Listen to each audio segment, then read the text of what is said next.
You know that feeling, right? Yeah. You're sitting there, maybe it's a meeting, could be anywhere, and you're listening, someone's explaining something, seems important, and then boom, they use a word you just don't know. Or they're jumping between ideas so fast you can't keep that. Exactly. And you get that little knot in your stomach, that panic, like, do I stop them? Do I just nod? Hope it makes sense later. Right.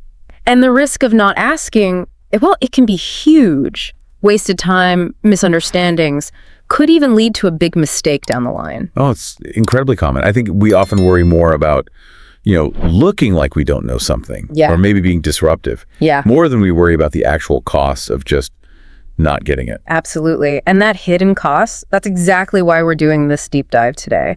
We are tackling that crucial skill, sometimes awkward, definitely, but totally essential, asking for clarity, getting the help you need, but doing it politely, effectively. Yeah. And we've been digging into this really practical resource. Think of it like a toolkit. Specifically designed, really, to give you the language you need for those moments when you're unsure or you just need someone to rewind a bit. Say that again. Right. So our mission here, it's not just listing phrases, is it? No, not at all. I want to pull out the strategies, the why behind them, using this material to give you, the listener, not just words, but the confidence, the understanding of how and when to actually use them. And it covers different situations too, which is useful. Yeah, from pretty formal work stuff right through to just, chatting with friends. And what's really interesting when you look closely at this material is that getting good at this, it isn't just about fixing your own confusion in the moment. Right. There's more to it. Definitely. It's actually a fundamental way to build stronger connections with people, to prevent errors before they even happen. And it shows you're engaged, that you value clear communication. Okay, so let's really dig into the strategy. The resource, it kind of starts us off with the absolute basics, right? The foundational stuff. Oh, those phrases that are like your first line of defense when you start to feel lost. Precisely. It highlights these simple but honestly incredibly powerful phrases. Yeah. Things that might seem obvious. Yeah. But just having them ready to go, that's the key. Yeah. Excuse me, could you help me? Or just a straightforward, sorry, I don't understand. And the real essentials for getting someone to repeat themselves, can you say that again, please? Or maybe could you repeat that? Yes. This material even includes that slightly more direct one, but still polite. I didn't catch that. Could you say it again? Which is good because it subtly signals you missed it. Right. Not that they were unclear necessarily. Yeah. And it also gives us ways to manage the pace a bit or get a different angle on it. Okay. Like what? Phrases like, can you speak more slowly? Or, and this one's great, could you explain that another way? Ooh, I like that one. Yeah. Because it prompts them to reframe it. Not just repeat the same confusing words back at you. That makes sense. And of course, the kind of universal, I'm not sure what you mean. That one phrase, I'm not sure what you mean. It's just so versatile, isn't it? It really is. It puts the onus gently back on the speaker. Yeah. Lets them clarify their message. And for that moment when one specific word just trips you up. Yeah, stops you dead. The guide gives us, what does that mean? Or even, can you help me with this word? Just having this core set, these simple phrases ready, that feels like the critical first step. Okay, but this brings up a really common challenge, right? Interrupting. Feels rude. It does. But sometimes you just have to jump in, don't you? Before they get too far ahead, or your confusion just messes everything up. Totally.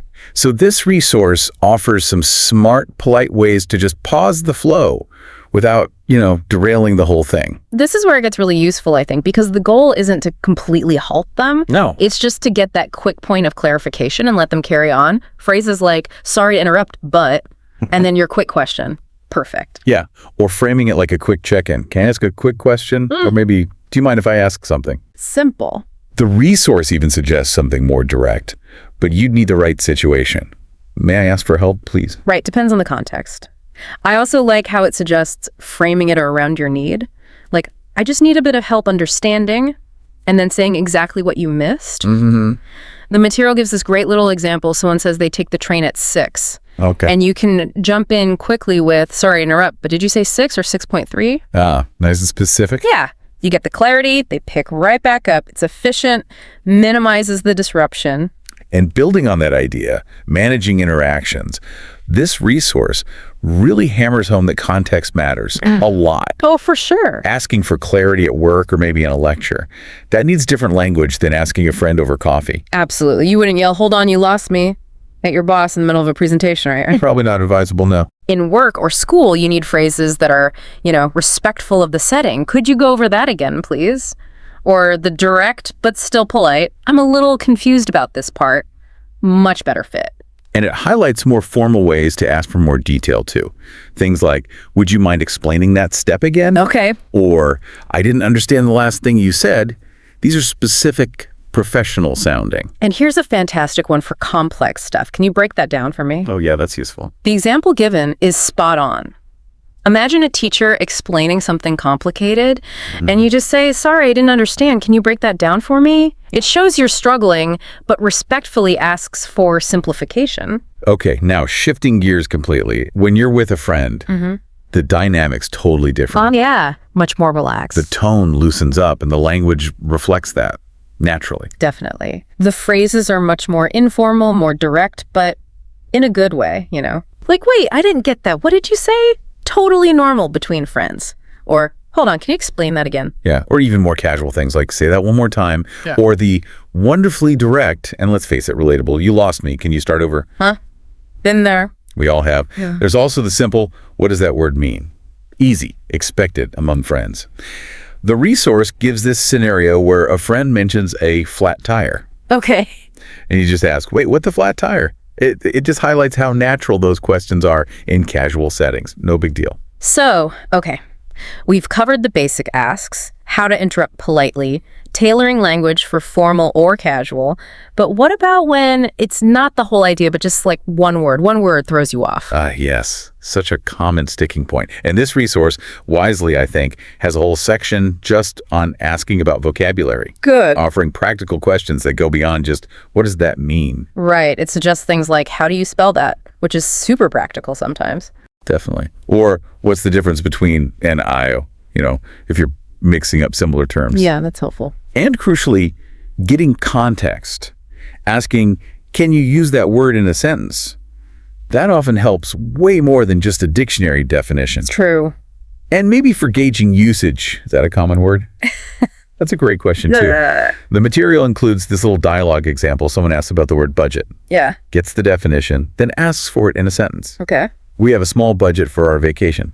It just shows how a couple of targeted questions can quickly slot a new word into your understanding.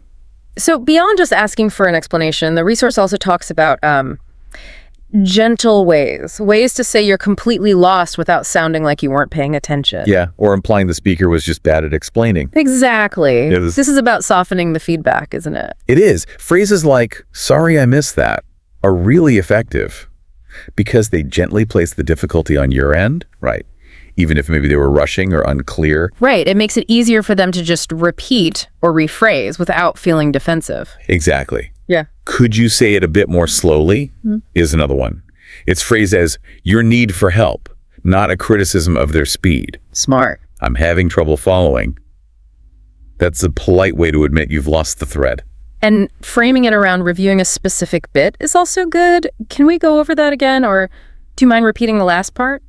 Yeah, the work example they give is great. A coworker says something like, "And after the call, we'll update the file." You can just jump in with, "I'm sorry I missed that last part. Could you say it again?" It's specific, efficient, get you back on track. The material also flags some individual sort of power words for clarification, doesn't it? It does. Words like clarify, repeat, explain, meaning unsure, trouble. Using these directly signals exactly what you need. Right. Like, can you clarify what you meant by that? Or, "I'm having trouble with this sentence." Or, "I'm a bit unsure about this part." Using those key words just makes your request really clear, very targeted. Yeah. Removes ambiguity. Now, what's key here, and the resource really emphasizes this, it's not just about listing phrases. It includes practice sections. Like exercises. Yeah, mini conversations, fill in the blanks, even role-playing ideas. And this really underscores a critical point. Having the phrases, that's step one. Right. But being comfortable, fluent, using them instinctively when you're actually in that slightly stressful moment, that takes repetition. Yeah. It takes practice. Absolutely. The examples of the mini conversations are brilliant because they put it right into context. Yeah. Asking, sorry, what report are you talking about? Right in the middle of a discussion. Or hearing a new word like reschedule. Yeah. And asking, what does that mean? Or facing a task and asking, submit. I'm not sure how to do that. Can you help me? These aren't just abstract language points. They're real life, aren't they? Totally. Moments where you need to bridge that knowledge gap quickly and politely. And if we sort of zoom out, connect this to the bigger picture, this isn't just about vocabulary or grammar, is it? Not at all. It's about actively participating in communication, taking responsibility for your own understanding, and really building the skill to navigate complexity, whether it's information or just, conversation. So what does all this mean for you listening right now? Well, it means you've got a concrete, actionable toolkit.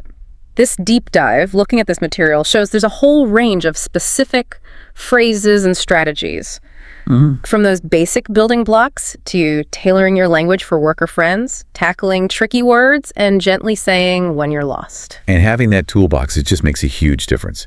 In your ability to learn, to work effectively, to connect with people, it shifts you from being just a passive receiver of information to being an active participant, someone who shapes the conversation to make sure clarity happens. And using these phrases, it's definitely not a sign of weakness, is it? Or that you weren't paying attention. Quite the opposite. It's a powerful signal of active listening.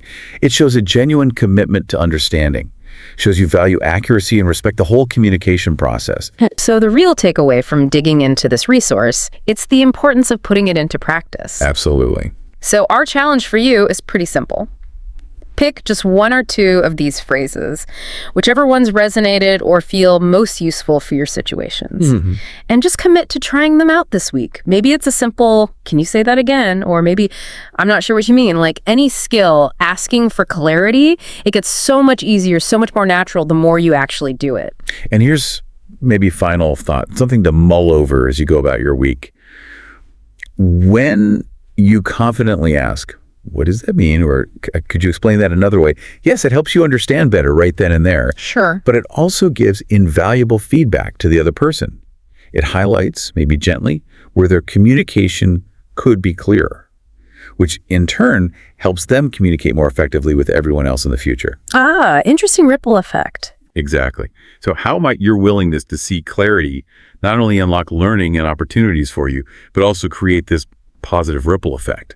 Actually improving the clarity and effectiveness of conversations all around you. Something to think about. You're in a conversation, maybe a meeting, and someone says something that just doesn't click. You feel that familiar knot in your stomach lost, but maybe a little hesitant to actually ask for clarification. You just sort of nod along, hoping context will eventually save you. Sound familiar? Oh, absolutely. It's a feeling almost everyone experiences, I think. That fear of looking like you weren't paying attention, or maybe worse, that you're not smart enough to grasp what's being said. Right. But that hesitation, that's actually the biggest barrier to really understanding something. Exactly. And that's really the core of this deep dive today. We're tackling the fundamental, yet often tricky art of asking clear questions, particularly when you're navigating conversations in English. Yeah, it can be tricky. We've pulled together insights from a really practical guide, The Art of Asking Clear Questions, which lays out, phrases and scenarios to help you cut through that confusion. And our goal today, really, is to build you a robust clarity toolbox. Think of these phrases not just as words, but as keys, almost, that unlock understanding. Keys, I like that. Yeah, they're designed to help you confidently seek clarification, avoid those frustrating misunderstandings and mistakes, and ultimately build stronger, more genuine connections with the people you're talking to. So let's get straight to the heart of it. Why is asking questions so essential, even beyond the obvious need to understand? The material we're diving into starts by challenging that common fear, suggesting that asking questions actually shows confidence, not ignorance. Right, and this is where it gets really interesting, I think. That feeling of vulnerability when you don't understand often makes us freeze up or maybe pretend we get it. Nodding along. Exactly. But the guy points out that flipping that script and actually asking demonstrates courage. It basically says, my desire to truly understand is more important than any momentary concern about how I might look. And that's powerful, isn't it? Absolutely. It's the most direct path to clarity. I mean, if you don't understand something, a question is really your only way forward. Right. And the ripple effect is huge. Clarity prevents mistakes. You think about professional settings. A simple clarifying question up front can save hours of wasted work or, incorrect outcomes later on. Oh, definitely. And in personal interactions too, it avoids that awkwardness or even hurt feelings that can come from just misinterpreting someone. Plus, genuinely asking questions signals that you're engaged, right? Yeah. It shows the other person you value what they're saying and you're actively processing it, which naturally strengthens the relationship. People feel heard and well respected. And if we connect this to the bigger picture, asking questions is just fundamental to any learning process. It really is. It's how we test our assumptions, how we fill knowledge gaps, how we integrate new information. It's basically the engine of curiosity. Now, one really crucial point our source material emphasizes, especially when communicating in English, is the how of asking. It's not just about getting the information, it's about maintaining politeness and respect. Yeah, this raises an important question. Why is politeness so paramount in English communication?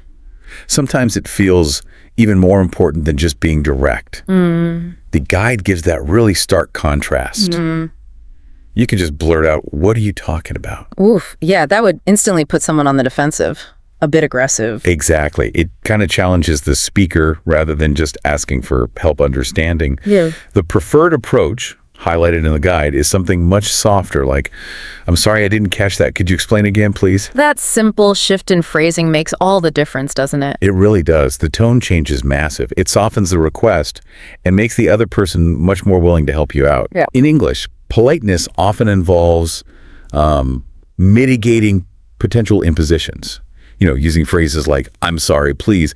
And those mobile verbs like could or would, they signal respect for the other person's time and effort in re-explaining. Right. It just smooths the interaction and preserves the relationship, basically. Okay, so politeness is our foundation.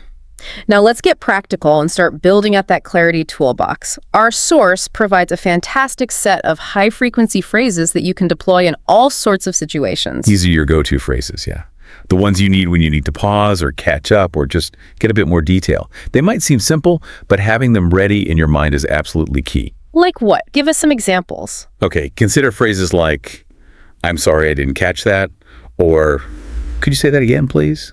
Maybe, would you mind repeating that? Or even, can you explain that another way? And if it's maybe a specific point or a word that's tripping you up? Right, then you might use, could you clarify that for me? Or what exactly do you mean? Or could you break that down? That's a good one. And simply, I'm not familiar with that word.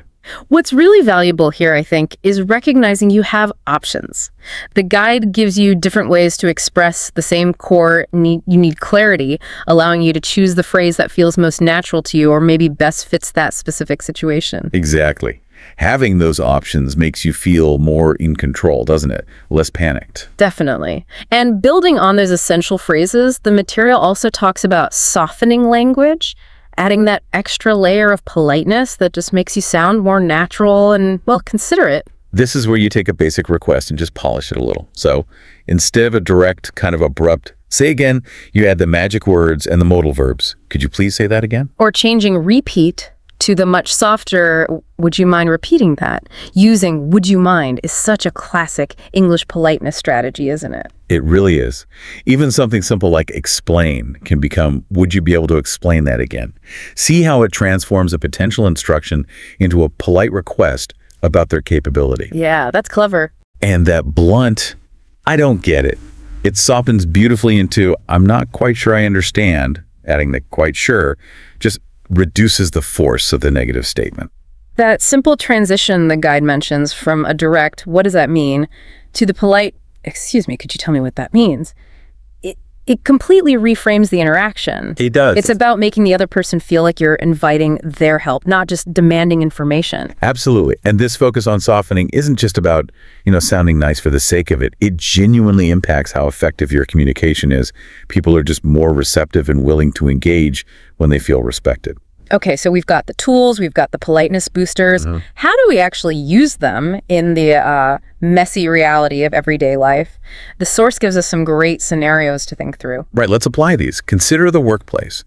The guide uses that example of a boss saying something like, we'll pivot our strategy next quarter. Okay, now if pivot in a business context is new vocabulary for you, just nodding along is a bit of a professional risk. The source shows you how a simple question like, I'm sorry, what exactly do you mean by pivot in this context, can clarify everything without missing a beat or looking silly. Absolutely.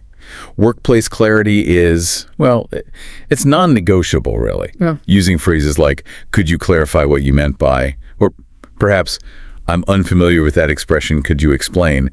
It actually demonstrates your commitment to getting things right. Which is a positive professional trait. Exactly. A huge positive. Okay, another common zone of potential confusion, the coffee shop. Yeah. You're ordering your usual latte, and the barista throws in a term you don't recognize, like asking if you want oat milk or regular. Yeah, happens all the time with new products. The guide illustrates how easy it is to just ask, sorry, can you explain what oat milk is? It's a pretty low-stakes environment to practice asking these kinds of questions. Definitely. And the follow-up questions the guide suggests are great too. Like, I've never heard of that before. Or is that like almond milk? Or just, can you tell me more about it? These aren't just about getting your coffee right. They're like micro opportunities to learn new vocabulary and navigate new situations confidently. It shows an active engagement with the world around you, really, turning a simple transaction into a little moment of learning. And then there's the classic challenge, the phone call. You've got audio quality issues sometimes, people talking fast, accents, unfamiliar terms. It's just a prime environment for misunderstandings. Oh, for sure. Our source gives the example where someone says, maybe quite quickly, I'll forward the document via Slack. Now, if you're on the phone and you don't quite hear, or maybe you don't know what Slack is, you need a clear way to get that information. Leading with politeness and maybe even acknowledging the difficulty of the medium seems effective. I'm sorry, the line's a bit crackly. I didn't quite catch that. Could you repeat it slowly, please? Precisely. And then targeting the unfamiliar term specifically. What is Slack? Or perhaps, I haven't used that before. Is it an app? Phone conversations strip away all those visual cues, don't they? So making explicit verbal clarification is even more critical for ensuring you've actually understood instructions or information correctly. Thinking about those unfamiliar terms, the guide also has a section specifically on how to ask about vocabulary and phrases. This is incredibly valuable for anyone learning or, operating in English. Yeah, this is where you get to become a bit of a language detective. Instead of just asking the basic, what does it mean? You can ask more targeted questions, like the ones from the source. Such as? Well, what does that word mean? Obviously. But also, is that formal or casual? That's important. How do you use that in a sentence? Is that British or American English? Or even, could you spell that for me, please? The example used is perfect. Someone says you need to liaise with another department. If you don't know liaise, which is a common one to stumble on, you use your tools. Sorry, could you spell that? L-I-A-I-S-C. Okay, thanks. What does liaise mean exactly? Asking these specific questions gives you a much richer understanding of the word, its usage, its formality, maybe even its origin, which allows you to integrate it into your own vocabulary much more effectively than just getting a simple definition. Yeah, it turns that moment of confusion into a proper learning opportunity. Definitely. And it's not just in formal or semi-formal settings, is it? The guide reminds us that asking clearly applies to casual chats with friends, too. You can still be friendly and polite while seeking clarity. Absolutely. The need for clarity doesn't just disappear because you're relaxed with mates. The phrasing just shifts to match the context, more casual. So you might use phrases like, things like, wait, what was that again? Or, can you say that one more time? Or, hang on, I missed that part. What did you say? Or even, hold on, what does that mean? Like the example in the guide where your friend says that movie was a total flop. If flop is unfamiliar slang, you just ask, a flop, what does that mean? Right, and they explain, like, it failed. It wasn't popular at all. And boom, got it, thanks. It's quick, it's natural, and it's totally effective. No big deal. The core need for clarity is constant. Really. The language you use to seek it simply adapts to the social setting. And these casual phrases still show your friends you're listening and you actually want to understand, even when you're just bantering. Now, the material we reviewed also touches upon the importance of practice suggesting methods like breaking down sentences you hear, doing active listening exercises, and even role-playing conversations. And that practice is, well, it's non-negotiable if you want this to stick. These phrases need to feel comfortable and natural, ready to go when you need them in the moment. The more you practice, the less hesitant you'll feel actually deploying them. So we've journeyed from understanding why asking questions really shows confidence to stocking your clarity toolbox with polite, effective phrases to seeing how to apply them in different real-world scenarios, from the workplace to just chatting with friends. We've seen how having these tools ready doesn't just help you understand the immediate conversation, but it actively makes you a more engaged communicator and, frankly, a more efficient learner. It's about proactively filling those gaps in your knowledge as they appear. The guide we explored wraps up with a bit of a challenge for you, the listener, to put all this into action. Yeah, it suggests a really practical next step. In your very next English conversation, try to make a conscious effort to use at least 3 new clarity phrases from your toolbox. Just 3. And critically, afterwards, take a moment to reflect. How did it feel using them? How did the other person respond? Did it actually help you understand better? Which phrases felt good, worked well for you? That reflection is absolutely key to embedding these skills and making them a natural part of how you communicate. It turns the practice into a real learning experience for yourself. Yeah. This deep dive began with that hesitant feeling of being lost in conversation. By building this clarity toolbox and understanding why and how to ask effectively and politely, you really can gain confidence. You transform from someone who might just nod along hoping for the best to someone who actively engages, clarifies, and learns. Asking questions isn't just about overcoming confusion in the moment. It's really about driving your own learning forward and building stronger connections with people. It's almost like a shortcut to truly being well-informed. And as the source material leaves us with one final powerful thought to mull over, every question you ask makes you smarter. A really fundamental skill. Something that's key to learning, connecting, navigating, pretty much everything, really. And that's the art of asking clear questions. Exactly. We've got some fascinating material here shared by one of you, our listeners. It's drawn from something called The Art of Asking Clear Questions. Right. And our mission for this dive is basically to unpack that, pull out the core ideas. Figure out how to ask good questions. And maybe more importantly, why getting good at this can feel like a superpower in your day-to-day for learning faster, too. Yeah, definitely. And for you listening, this means getting to what you need to know quicker. Right. Cutting through confusion. And feeling more confident, whether that's, in a meeting, class, or just trying to figure something out. Okay, so let's jump in. The why. Why is asking a question, something we technically do all the time, actually so powerful when done right? Well, the source material lays out a few really key benefits. First off, it's just a direct line to understanding things better. Simple as that. Fills in the gaps immediately. Right. And when you understand better, it makes sense that you learn faster. You're not hitting those little roadblocks of confusion. Makes sense. But what I found really compelling was this idea that it's not just about getting information for you. Asking good questions is also a way to connect with people. How so? It shows you're actually listening, you're engaged, you care about what they're saying. It signals curiosity. Oh, I like that framing. It shifts it from I don't know something, which can feel vulnerable, to I'm interested in understanding you better. Exactly. It demonstrates curiosity and, as the source puts it, respect.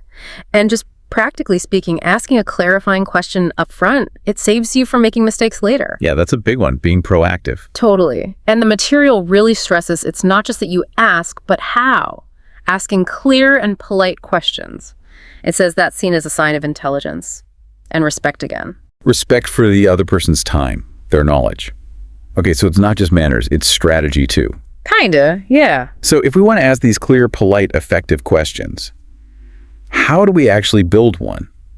The material gives us a structure, like an anatomy of a good question. It does. It breaks it down into 3 basic parts. First part, a politeness phrase. Like a soft opener. Exactly. Excuse me, sorry to bother you, would you mind? That kind of thing. Sets the stage. Okay, gets their attention gently. Then what? Then the core, the actual question. And the key here is clear and simple, as direct as possible without being rude.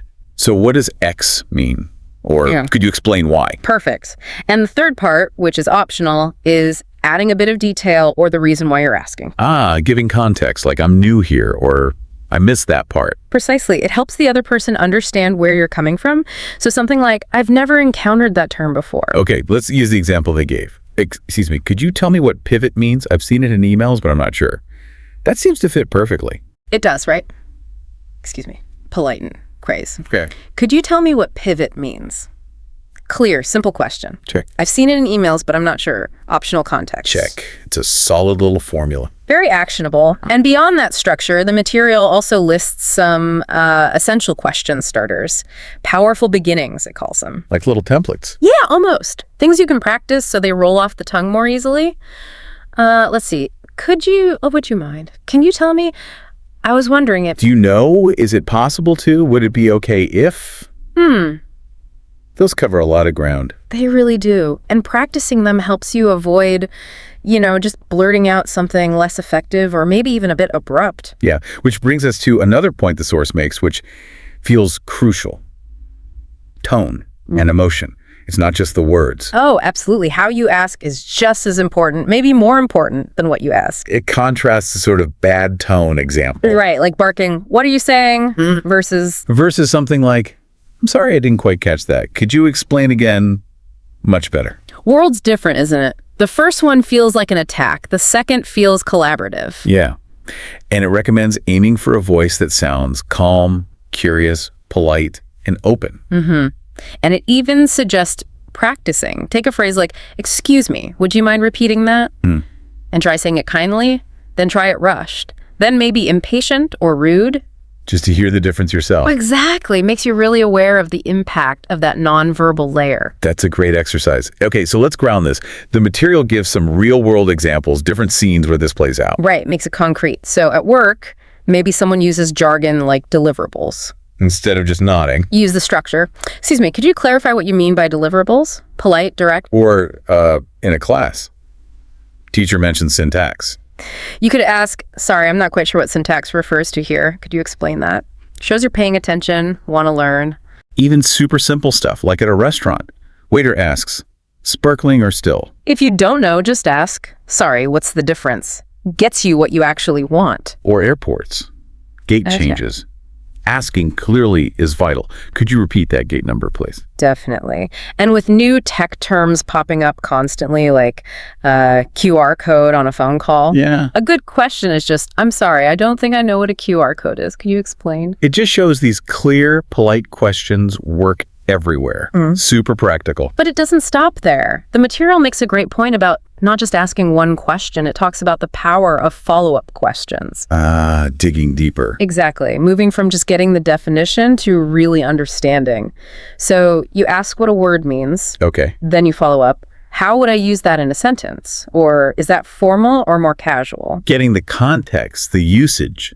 Smart. Or if someone explains what something is, maybe ask for an example. Right. Could you give me an example of that? Or if an explanation is still a bit fuzzy, politely ask, "Could you break that down a bit more?" Follow-up show you're really thinking about it, processing it. It really does feel like building a path, doesn't it? From being confused to actually feeling confident.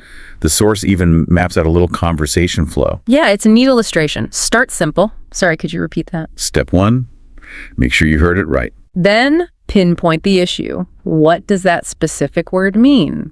Step 2, isolate the unknown bit. Then the follow-up for deeper understanding. Oh, okay. And how do you use it? Step 3, apply it. Leading to the resolution.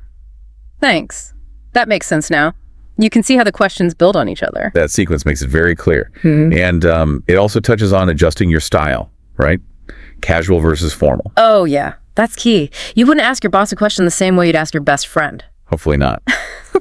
So with friends, maybe just, wait, what was that? Total fine. Informal. Quick. But in a meeting, You'd probably go for something like, "Would you mind elaborating on that point?" More formal structure, different vocabulary. and with a stranger, maybe asking directions or something, instead of, "What's that mean?"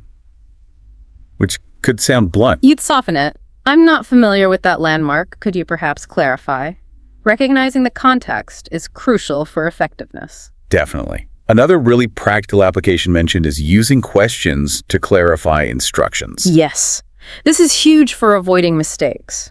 Using things like, "Okay, so just to be clear, I do step A first, and then step B." Confirmation. Or just, "Could you quickly repeat those steps for me? I want to make sure I've got it." Or that classic responsibility check. "Let me just confirm, am I sending the report or are you?" It's not about looking unsure. It's about ensuring accuracy before acting. Exactly. It's actually a sign of being careful and thorough. The material even suggests, kind of playfully, practicing with totally unfamiliar words. even made-up ones. Right, like using complex words maybe you don't know, obfuscate, synergy, delineate, gamify. Or their fun one, zorptastic. Yeah, zorptastic. The point isn't the word itself, it's just practicing the act of asking when you encounter something unknown. Getting comfortable saying, sorry, what was that word? Or how do you spell that? Or is that slang? Builds the habit, the muscle memory for seeking clarity. So it all seems to loop back to this core idea that the source really hammers home. Clarity plus kindness equals confidence. That really sums it up beautifully, doesn't it? It reframes asking questions completely.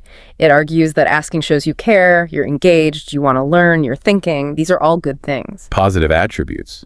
And it even gives some affirmations, which I thought was interesting. Yeah, like telling yourself, it's okay to ask. I am growing every time I ask.